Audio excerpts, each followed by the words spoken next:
बिस्मिल्लाहिर्रहमानिर्रहीम। अस्सलाम वालेकुम नाज़रीन, आप यूट्यूब चैनल देख रहे हैं। मैं इमरान खान हूँ। आपको इस वीलॉग में बहुत इंपॉर्टेंट इन्फॉर्मेशन मिलेगी। 3 हिस्से हैं इसके। नंबर 1 तो चाइनीज़ वापस क्यों जा रहे हैं और चाइनीज़ को पाकिस्तान से क्या शिकायत और क्या शिकवा है, क्या वो डर कर जा रहे हैं, तफसीलात मैं आपको बताता हूँ। दूसरा जो एक अहम मामला है वो ये कि पाकिस्तान में दोबारा आम इंतखाबात होने वाले हैं। सबको सांस चढ़ गया, सबकी सांस फूल गई और इमरान खान साहब ने सबको तनहा शिकस्त दी है। हुआ क्या है, कैसे वो सबको इलेक्शन में लाने पर राजी कर पाए, ये मैं आपको इसी वीलॉग में बताऊंगा।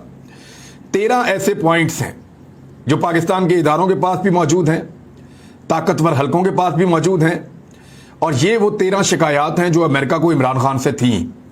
इमरान खान के दौरे हुकूमत में वो कौन से 13 ऐसे मौके या ऐसी शिकायत थी जो अमेरिका ने की, वो 13 की 13 हमने इकट्ठी की है, ना सिर्फ मुख्तलिफ सोर्सेज से, कुछ लोगों से मुलाकात करने के बाद और कुछ वाकयाती हकायक हैं, उनकी रोशनी में आपको मैं बताता हूं कि वो 13 ऐसी कौन सी चीजें हैं जिसकी बिना पर अमेरिका ने यह फैसला किया कि इमरान खान को हर हाल में निकाल देना चाहिए। सबसे पहले चाइनीज वाला मामला मैं आपको बताऊं कि धड़ाधड़ चाइनीज वापस जा रहे हैं। बहुत बड़ी तादाद में चाइनीज पाकिस्तान को छोड़कर वापस जा रहे हैं। जो उनके लैंग्वेज सेंटर्स बने हुए थे 5-6 बंद कर दिए, वो भी वापस जा रहे हैं। गवादर में एक बड़ी चाइनीज कंपनी है जो बहुत बड़ी इन्वेस्टमेंट लेकर आई थी, वो भी वापस जा रहे हैं। और दीगर कई जगहों से चाइनीज ने वापस जाने का फैसला किया है। क्यों चाइनीज इंजीनियर्स, वर्कर्स और उस्ताद वापस चाइना जा रहे हैं? वो ये कहते हैं कि ऑनलाइन पढ़ा देंगे आपके बच्चों को, अभी हम यहां नहीं रहना चाहते। मामला सिर्फ सिक्योरिटी का नहीं है। सिक्योरिटी के मामला तो पहले भी रहे हैं। पहले भी चाइना के ऊपर, चाइनीज लोगों के ऊपर पाकिस्तान में हमले होते रहे हैं, बड़े खौफनाक हमले होते रहे हैं, लेकिन उसके बावजूद चाइनीज यहां पे इस सरजमीन पर डटे रहे, हिम्मत करके पाकिस्तानियों के साथ मिलकर आगे बढ़ते रहे। तो चाइनीज डर कर नहीं जा रहे, ये बात तो बड़ी क्लियर है। डर कर जाना होता तो कई साल पहले वापस चले जाते, जब उनके अगवा भी हुए, उनके कत्ल भी हुए, उनके ऊपर यहां लगातार हमले भी हुए, वो कभी नहीं गए। लेकिन अब वो वापस क्यों जा रहे हैं, बड़ा सवाल है। एक्चुअली वो डर के नहीं जा रहे, वो मायूस होकर जा रहे हैं। और चाइना में ये बात बहुत हद तक डिस्कस भी हुई है और वहां एक मायूसी भी है। अगर आप बात करें उन लोगों से जो चाइना के साथ राब्ते में रहते हैं या जो इन मामलात को जानते हैं, तो वो आपको क्लियरली बताते हैं कि चाइनीज मायूस हुए हैं। उन्हें लगा कि पाकिस्तान आज भी वही है जो 1962 में था। उन्हें लगा कि पाकिस्तान आज भी वही है जो अमेरिका की एक कॉल पर लेट जाता है। उन्हें लगा पाकिस्तान आज भी वही है जो अमेरिका के एक इशारे के ऊपर गुलामी कबूल कर लेता है। तो गुलामों के ऊपर सरमायाकारी कोई नहीं करता, उसका कोई फायदा नहीं होता। चाइनीज इसलिए मायूस हैं कि एक अच्छी खासी हुकूमत को, एक आजाद आदमी को जो चाइना के साथ बेहतर ताल्लुकात बनाकर आगे चल रहा था, उसको निकालकर गुलामों को लाकर मुसल्लत किया गया है। इस मायूसी में इजाफा तब होता है जब लगातार हमले होना शुरू हो जाते हैं, और फिर हमारे चीनी भाई जो हैं वो परेशान होकर वापस जा रहे हैं। इस सिलसिले को रोकना पड़ेगा, ये पाकिस्तान की लाइफ लाइन है। समझने वाले इतना ही इशारा काफी है मेरे ख्याल में। दूसरी चीज जो असद खरल साहब ने एक खबर ब्रेक की, मैं उसकी इस लेवल तक तस्दीक कर सकता हूं कि पंजाब में एस्टेब्लिशमेंट ने हाथ खड़े कर दिए इंपोर्टेड हुकूमत के सामने कि हम आपकी पंजाब हुकूमत नहीं बचा पाएंगे, क्योंकि कानूनी नुक्ता नजर से वो आईनी कवर पंजाब की हुकूमत को मैसर नहीं है जो शहबाज शरीफ की हुकूमत को मैसर था। शहबाज शरीफ की हुकूमत को तो कोई ना कोई चक्कर करके बचा लिया, लेकिन यहां तो मुनहरिफ अराकीन के डायरेक्ट वोट लेकर शहबाज शरीफ का बेटा हमजा शहबाज वजीर आला पंजाब बना है। नहीं बच पाएगा, ये हुकूमत हम नहीं बचा पाएंगे तो शहबाज शरीफ सिर्फ इस्लामाबाद का वजीर आजम बनकर रह जाएगा, कुछ भी पल्ले नहीं होगा, सूबाई हुकूमत भी नहीं होगी। और फिर पीएमएलएन ने बहुत डिस्कशन भी की है। जो खबर है वो मैं आपको पढ़ के सुना देता हूं, जो असद खरल साहब ने दी है कि निगरान वजीर आजम के लिए साबिक चीफ जस्टिस के नाम पर मुस्लिम लीग नून ने एतराज कर दिया, और एक साबिक सफीर हैं जो एक नॉन पॉलिटिकल फिगर हैं, उन पर जरदारी साहब ने एतराज कर दिया। नून लीग की जरदारी साहब को मनाने की जिम्मेदारी, चीफ इलेक्शन कमिश्नर को हटाने का, ईवीएम और ओवरसीज वोटर को हक ना देने का भी इशारा मिला है। यानी ये वाला इलेक्शन कमिश्नर नहीं होगा जो जानिबदार है, और इलेक्ट्रॉनिक वोटिंग मशीन भी नहीं होगी, और ओवरसीज पाकिस्तानी वोट भी नहीं डाल सकेंगे। कौमी असम्बलियों के साथ साथ सूबाई असम्बली भी तहलील होने जा रही हैं, क्योंकि सबकी सांस फूल गई है। कोई भी इमरान खान का और उसके क्राउड का मुकाबला नहीं कर पा रहा। और ना वो इकोनॉमी संभाल पा रहे हैं। हुकूमत हौसला ही नहीं कर रही मुश्किल फैसले करने का। रोजाना कुछ ऐसे बयानात देती है जिससे मजीद उनकी शोहरत खराब हो रही है। इमरान खान साहब शोहरत की बुलंदियों पे पहुंच गए हैं, उनकी मकबूलियत बहुत ज्यादा बढ़ गई है। तो ऐसे में हर गुजरता दिन उनको मजीद नीचे धकेल रहा है पीडीएम की जमातों को। तो उन्हें लगा पीपल्स पार्टी को छोड़कर बाकी सबको कि फौरी तौर पे इलेक्शन में जाओ, जो इज्जत बच गई है उसको संभाल लो। अब वो कैसे इलेक्शन लड़ेंगे, वो एक नैरेटिव बनाएंगे, मैं आपको आने वाले दिनों में बताऊंगा। लेकिन पाकिस्तान में इलेक्शन आने वाला है, अगले 2 दिन बहुत इंपॉर्टेंट है। 18 तारीख की रात तक या 19 तारीख तक इमरान खान के लॉन्ग मार्च अनाउंस करने से पहले पहले मौजूदा हुक्मरान असेंबलियां तहलील कर सकते हैं और इसके बारे में बड़ी डिटेल मुशावरत हो चुकी है। असद खदर साहब के बकौल अभी जब आज मैं आपको ये वीलॉग आप सुन रहे हैं, आज की तारीख में 16 तारीख है, तो 16 तारीख की सुबह तक मुशावरत हुई है और उस मुशावरत में यह तो तय हो गया है कि अगले 3 दिन के अंदर पाकिस्तान इलेक्शन की जानिब बढ़ जाएगा। इससे एक और झूठ भी पकड़ा गया कि इलेक्शन कमीशन ऑफ पाकिस्तान ने जो स्टेटमेंट दिया था अदालत में वो भी झूठ था कि हम नहीं कर सकेंगे, हम 6 महीने 4 महीने तक इलेक्शन नहीं करवा सकते हम। ये सब झूठ था, सब हो सकता है, क्योंकि अगर असेंबलियां तहलील होती है तो 3 माह की निगरान हुकूमत बनने के बाद दोबारा इलेक्शन हो जाएंगे। 3 माह की निगरान हुकूमत का मतलब है जून जुलाई अगस्त, यानी ये मई चल रहा है। अगर 20-25 तारीख तक असेंबलियां तहलील होती हैं तो फिर जून जुलाई और अगस्त के इख्तिताम में पाकिस्तान में इलेक्शन हो जाएगा। इसके बहुत इम्कानात हैं। तो जनाब ये सूरत हाल है और इस वक्त की सूरत हाल मैं आपको बता रहा हूं कि अब तक सबकी सांस फूली हुई है, किसी को कोई ऑक्सीजन मैसर नहीं है। सारे इमरान खान से वो तनहा लड़ा है, अकेला था, इन सब ने अकेला करके उसको मारा। वो लड़ा और तनहा लड़ा है और तनहा होने के बावजूद बहुत अच्छा लड़ा है।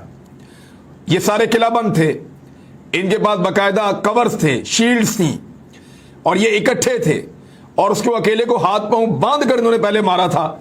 लेकिन वो निकला, उसके लोगों ने, गरीबों ने, कमजोरों ने उसका साथ दिया, वो खड़ा हो गया और अब इन सब की सांस फूल गई है। ये उसको इलेक्शन प्लेट में रख कर देंगे। आप देखिएगा कि अगर जिंदगी रही तो हम भी देखेंगे कि इमरान खान इलेक्शन लड़ रहे होंगे इस पाकिस्तान में और अपनी मकबूलियत की मिराज के ऊपर लड़ रहे होंगे। ये इन्हीं की गलती है। अगर इमरान खान नाअहल थे, इमरान खान के पास कोई विजन नहीं था, अगर इमरान खान काम नहीं कर पा रहे थे, उनकी टीम बहुत बुरी थी, तो फिर लोगों को फैसला करने देते। आपने पैसा खर्चा, 2 नंबरी की बैरूनी साजिश करवाई और सब करके इमरान खान को वापस अवाम की ताकत दे दी, तो अब भुगती है। अब मैं आपको बताता हूं वो पॉइंट्स जो हमने इकट्ठे किए हैं जिन पे अमेरिका को बहुत एतराज रहा इमरान खान के वजीर आजम बनने के बाद से लेके अब तक। और ये सारी एक वो लिस्ट है, वो चार्जशीट है जो अमेरिका की है इमरान खान के खिलाफ।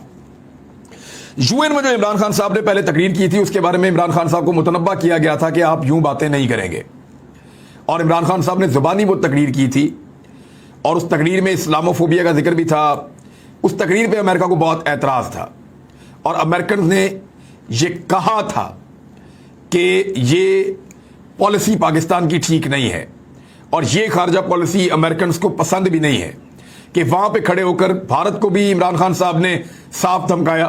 कश्मीर पे जिस बोल्ड लहजे में उन्होंने बात की, इस्लामोफोबिया पे, सारे मामलात के ऊपर, फिर वेस्ट को, अमेरिका को आईना दिखाया, उनकी फिल्मों की मिसालें देकर बताया। इसराइल के खिलाफ जिस तरह वो बोले, तो अमेरिका का जो एक एतराज है, एतराज नंबर 1 वो ये था कि यूएन में जिस तरह इमरान खान साहब ने बात की है वो अमेरिका को पसंद नहीं था और अमेरिका उसका शदीद मुखालिफ था। ये हो गया एक एतराज। दूसरा एतराज था कि इमरान खान जहां जहां इस्लामोफोबिया की बात करते हैं वो गलत है, वो नहीं होना चाहिए, क्योंकि इस्लामोफोबिया को इस्तेमाल करके अमेरिका ने मुसलमान मुल्कों के वसाइल पे कब्जा किया है। जैसे जैसे इस्लामोफोबिया के ऊपर विजन मिलता है मगरबी ममालिक में, यूरोप में और अमेरिका में, तो लोगों को यह पता चलता है कि अमेरिका ने कितनी बड़ी मुनाफकत की है इन मुल्कों के अंदर जो मुसलमान मुल्क हैं और कैसे इस्लामोफोबिया को इस्तेमाल करके उनके वसाइल पर कब्जा कर लिया है। तीसरा मामला जो इमरान खान साहब के खिलाफ था वो ये था कि सीरत नबी को मामलात को या रहमतुल लिल अथॉरिटी के मामलात को, इन चीज़ों के ऊपर उनको शदीद तहफ़्फ़ुज़ात थे। यानी वो ये चाहते थे कि इन चीज़ों के ऊपर कोई भी हुकूमत काम ना करे। आप देखें वो सऊदी अरब में डिस्करेज करते हैं, वो यूएई में डिस्करेज करते हैं, वो बाकी मुसलमान मुल्कों में डिस्करेज करते हैं। वो ये कहते हैं कि आप सीरत नबी के मामलात के ऊपर ना जाएं, आप ये रहमतुल्लिल आलमीन अथॉरिटी जो इमरान खान साहब बना रहे थे, इन चीजों के ऊपर अमेरिकन थिंक टैंक्स ने तशवीश का इजहार किया और वो पॉइंट पाकिस्तान के पास मौजूद है। और मैं ये तमाम चीजें सोर्सेज से लेकर आया हूं और हमने काफी इसके ऊपर रिसर्च की है, इनमें कोई एक चीज भी गलत साबित नहीं हो सकती। चौथी चीज जिसमें अमेरिका को बहुत शदीद तहफ़्फ़ुज़ था और इस हुकूमत ने आते ही अमेरिका का यह मामला हल कर दिया। एक तो ये सीरत नबी और रहमतुल्लिल आलमीन अथॉरिटी वाला चैप्टर क्लोज कर दिया इस हुकूमत ने आके, इस्लामोफोबिया वाला मामला भी खत्म हो गया, यूएन में ये कभी ऐसे बोलेंगे ही नहीं, तीनों मामला हल। चौथा, यकसा निज़ाम तालीम। अमेरिकन कभी नहीं चाहते कि यकसा निज़ाम तालीम पाकिस्तान में हो। जब जंग अजीम के बाद जापान से सारी शर्तें मनवाई जा रही थी तो एक शर्त उनके सामने यह भी रखी गई, यानी जापान तमाम शराइत मानता जा रहा था अपने मुखालिफिन की। हिरोशिमा और नागासाकी के अंदर बम फट चुके थे, वो पूरी तरह तबाह हो गया था, वो तमाम शराइत मान रहा था। लेकिन जब उनको यह कहा गया कि निज़ाम तालीम भी हम आपको बताएंगे क्या होना चाहिए, तो जापानियों ने कहा कि नहीं, हम एक जंग आपके साथ और लड़ लेते हैं, आइए फिर लड़ते हैं बहुत सारे सालों तक, लेकिन निज़ाम तालीम पे हम कुर्बानी नहीं देंगे, इसके ऊपर हम कॉम्प्रोमाइज नहीं करेंगे। और फिर उन्होंने एक बहुत बड़ा मुल्क और बड़ा शानदार मुल्क बनाकर खड़ा कर दिया, ये जापान ने किया था। तो पाकिस्तान का जो निज़ाम तालीम है उसके ऊपर हमेशा से इन्होंने नजर रखी है। इमरान खान यकसा निज़ाम तालीम कर रहे थे, मौजूदा हुकूमत ने आते ही वो अहकामात दिए और सारी चीजें खत्म कर दी। तो इस तरह यह अमेरिका का चौथा अहम एतराज था इमरान खान पर।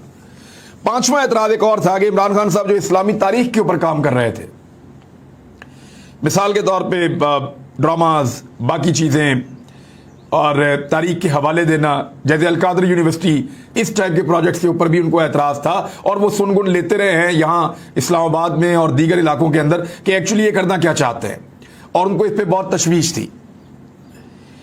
छठा नुक्ता, इमरान खान ओआईसी को क्यों लीड कर रहे हैं और ओआईसी में वो चीजें क्यों उठा रहे हैं जो ओआईसी के दूसरे ममालिक नहीं उठाते।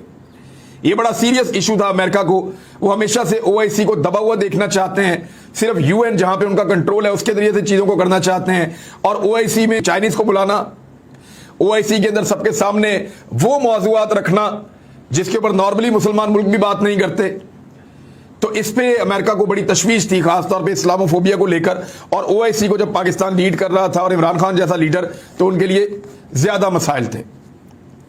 सातवां मामला जो था वो अमेरिका की ख्वाहिश थी कि पाकिस्तान भारत के साथ ताल्लुकात को बेहतर करे, पाकिस्तान भारत के साथ ताल्लुकात को बेहतर करे, कश्मीर को छोड़कर, कश्मीर को भूलकर। इमरान खान ये करने पर तैयार नहीं थे। शहबाज शरीफ ने आते ही वो काम किया, उन्होंने कहा अमेरिकन के हुक्म के ऊपर, इंपोर्टेड हुकूमत के इंपोर्टेड फैसले कि फौरी तौर पे तजारत बहाल की जाए और ट्रेड मिनिस्टर जो है वो तैनात कर दिया गया। शहबाज शरीफ साहब ने आते ही हुक्म दिया। हालांकि इमरान खान डट गए थे कि जब तक इंडिया 5 अगस्त 2019 के जालिमाना इकदामात को वापस नहीं लेता कश्मीरियों के खिलाफ जो उन्होंने किए, तब तक पाकिस्तान इंडिया से कोई ताल्लुक नहीं रखेगा। लेकिन शहबाज शरीफ साहब ने ताल्लुकात बना दिए, ये मामला था। एक बहुत बड़ा एतराज जो उठाया वो जहाज गिराने का मामला भी था। अमेरिकन को इस बात के ऊपर बहुत तकलीफ थी कि अगली सुबह जब एक दिन इंडियन तैयारे आए पाकिस्तान में, बालाकोट के आसपास कहीं अपना पे लोड गिरा के वो भाग गए, कोई नुकसान नहीं कर सके, तो पाकिस्तानियों को बहुत तकलीफ थी और पाकिस्तानियों को अमेरिकन ने और सबने वार्न किया था कि आपने कोई एक्शन नहीं लेना। लेकिन इमरान खान साहब डट गए थे और ये इमरान खान साहब के हुक्म के ऊपर हुआ कि उस वक्त के जो एयर चीफ थे उन्होंने एक ऑपरेशन प्लान किया, अल्लाह ताला उनके दर्जात बुलंद करे। उन्होंने एक ऑपरेशन प्लान किया और इंडिया को सबक सिखाया, उनके 2 तैयारे भी गिरा दिए। एक उनका रूसी साख्ता Su-30 और दूसरा जो है वो MiG-21 MiG-21, ये अभिनंदन वाला तैयारा, ये 2 पाकिस्तान ने गिरा दिए और इंडिया को सबक सिखाया। इस पे अमेरिका को बहुत तशवीश और बहुत गुस्सा था। एक और मामला जो था जो 8वें नंबर पे है, इसराइल के लिए पाकिस्तान गुंजाइश पैदा करे। यानी अगर भारत वाले मामले में तो शहबाज शरीफ साहब ने बात मान ही ली है, यानी ये सारी चीजें अब मानी जा रही हैं। इसराइल के लिए पाकिस्तान गुंजाइश पैदा करे, और यही मामला इमरान खान साहब का और पाकिस्तान के कुछ ताकतवर लोगों के दरमियान भी एक मसाइल का बायस बना था, यही मामला इसराइल वाला। तो इमरान खान साहब कहते थे कोई गुंजाइश इसराइल के लिए पैदा नहीं हो सकती। लेकिन अब इस हुकूमत ने अहमद कुरैशी को, जो पाकिस्तान टेलीविजन के एंकर पर्सन हैं और मुख्तदर हलकों के बहुत करीब हैं, इवन पाकिस्तान की जो मिलिट्री एस्टेब्लिशमेंट है उसके साथ भी अहमद कुरैशी के अच्छे ताल्लुकात हैं, मैं जानता हूं। तो अहमद कुरैशी का इसराइल का दौरा करना ये एक बहुत बड़ा सवालिया निशान है इस हुकूमत पर, और अमेरिका की ये ख्वाहिश भी लगभग ऐसा लगता है कि काफी हद तक गुंजाइश पैदा हो रही है इसराइल के लिए।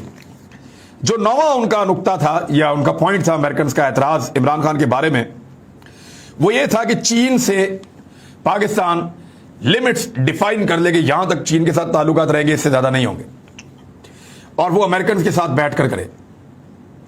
अमेरिकन और पाकिस्तानी मिलकर फैसला करें कि चीन के साथ ठीक है आप ताल्लुकात रखें, ट्रेड करें, चीजें करें, लेकिन उसकी एक लिमिट बनाएंगे, इससे ज्यादा चीन के साथ हम आगे नहीं बढ़ेंगे।